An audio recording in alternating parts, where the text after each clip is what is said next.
अटलजींनी आपल्याला सांगितलं होतं, अंधेरा छटेगा, सूरज निकलेगा, कमल खिलेगा, आणि ते सत्य करून दाखवलं. ज्या भारतीय जनता पक्षाचे केवळ 2 खासदार निवडून आले होते, तो भारतीय जनता पक्ष कधी थांबला नाही. आणि त्यानंतर 1989 मध्ये 2 वर्ण 87 आणि त्यानंतर आपण त्या ठिकाणी 1996 मध्ये सत्तेमध्ये आलो. ही जी काही दृढता होती, ही जी काही विचारांची प्रतिबद्धता होती, मला असं वाटतं अटलजींना त्याबद्दल आपण ओळखलं पाहिजे.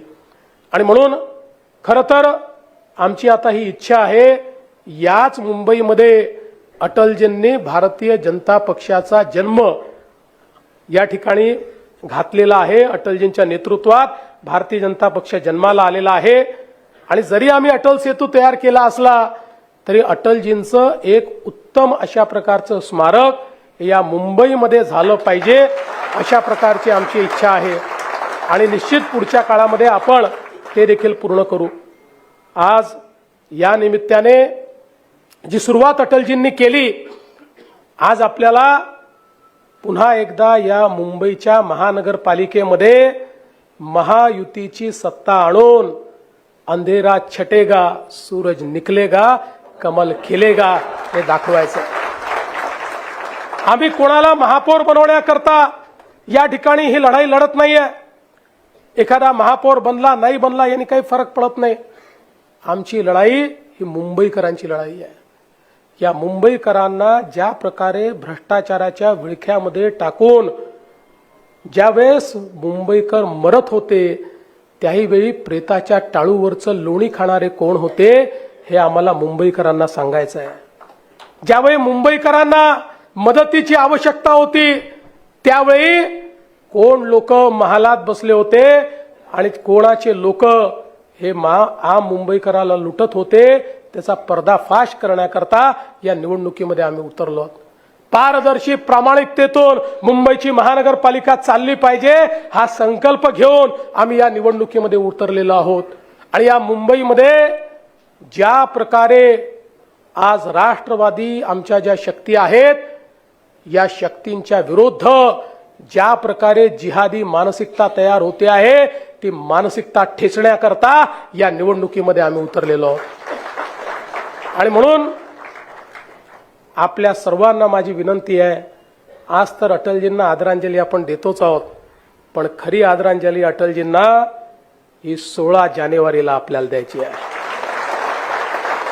जेव्हा 16 जानेवारीला महायुतीचा भगवा हा या महानगरपालिकेवर फडकेल, त्या दिवशी अटलजींना खरी श्रद्धांजली आम्ही देऊ. आणि त्याकरता आपल्या सर्वांना माझी विनंती आहे, निवडणुका आहेत, निवडणुकांमध्ये 227 जागा आहेत. आपला मित्रपक्ष शिवसेना आहे, आपण महायुती करणार आहोत. काही जागा ते लढतील, काही जागा आपण लढू. अनेकांच्या इच्छा असू शकतात, आकांक्षा असू शकतात, अपेक्षा असू शकतात. अनेक चांगले कार्यकर्ते आहेत, एकेका प्रभागामध्ये अनेक कार्यकर्ते आपल्याला वॉर्डामध्ये पाहायला मिळतात. पण शेवटी काही लोकांनाच आपण तिकीट देऊ शकणार आहे. पण आज हा संकल्प करण्याची आवश्यकता आहे की तिकीट मिळेल चाहे नाही मिळेल, आम्हाला अटलजींचं स्वप्न पूर्ण करण्याकरता मैदानात उतरायचं आहे. आम्ही या ठिकाणी केवळ सत्तेकरता नाही, मला काय मिळेल याकरता नाही, केवळ मी बनलो पाहिजे याकरता नाही. त्या असंख्य कार्यकर्त्यांनी ज्यांनी बलिदान केलं, ज्यांना जीवनामध्ये काहीच मिळालं नाही, आणि आजही असे असंख्य कार्यकर्ते आहेत की जे कुठल्याच अपेक्षेने काम करत नाही, जे हे जाणून आहेत की मला जीवनात काहीच मिळणार नाही, कुठलं पद मिळणार नाही, प्रतिष्ठा मिळणार नाही, तरी तो जो माझा बूथचा कार्यकर्ता आहे, जो पद प्रतिष्ठेबिना काम करतो, त्याच्याकडनं प्रेरणा घेऊन या निवडणुकीमध्ये आपल्याला उतरायचं आहे. आणि म्हणून माझी विनंती आहे, एक अशा प्रकारची लढाई आपण लढतो आहोत की जी मुंबई आणि मुंबईकरांचं भाग्य बदलणारी ठरणार आहे. आपण मुंबईचा चेहरा आणि मुंबईचं चित्र बदलवून दाखवलं आहे. मुंबईकरांचा आपल्यावर विश्वास आहे. या विश्वासाला पात्र होण्याकरता आणि हा विश्वास अधिक दृढतेनं वास्तविकतेत परिवर्तित करण्याकरता आपण मैदानात उतरलो आहोत. आणि म्हणून एकसंघपणे या ठिकाणी कुठलेही किंतु परंतु न ठेवता कोणीही कोणाच्या बद्दल असूया न बाळगता ज्याला त्या ठिकाणी तिकीट मिळेल, आमचं चिन्ह हे कमळ आहे, आमचा उमेदवार हाही कमळ आहे, हा भाव आपण लक्षात ठेवून या निवडणुकीमध्ये उतरावं अशा प्रकारची आपल्याला विनंती करतो।